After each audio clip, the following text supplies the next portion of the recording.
Here's the thing. We have a growing white nationalist movement in this country, full stop. Peterson, you mentioned Peterson, every profession has a professional code of conduct.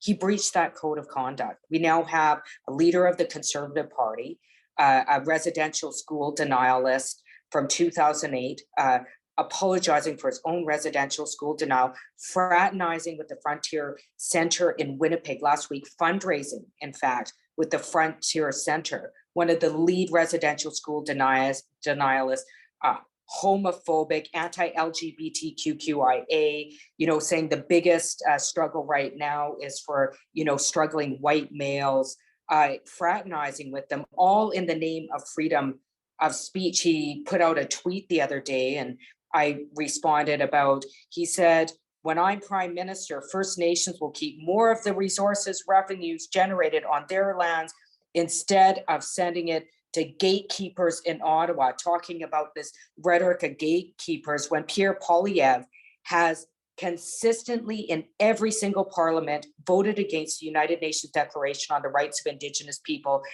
which includes voting against the free, prior, and informed consent of Indigenous people. That hanging out with residential school denialists or handing out coffee and donuts to known hate leaders, Patrick King during the convoy, a convoy that I had to walk through to get to work, putting what I feel, although has been named peaceful, I would say it was anything but.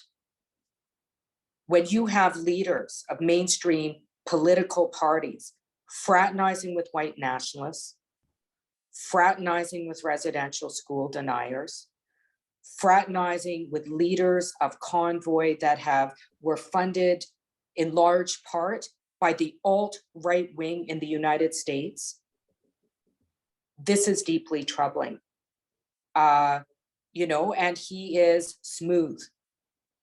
Pierre Poilievre is smooth, but there's one thing to be smooth, and then I have to look at the facts. And those are the facts. And I think if there was ever a time in Canadian history where our democracy was under threat, we want to talk about freedom, we want to talk about democracy, it's when you have leaders that fuel hate and fraternize with hate leaders and will do anything to gain power. And that is what is happening right now. I have lost sleep over it. And I think we need to be vigilant and be mindful, pay attention, and listen.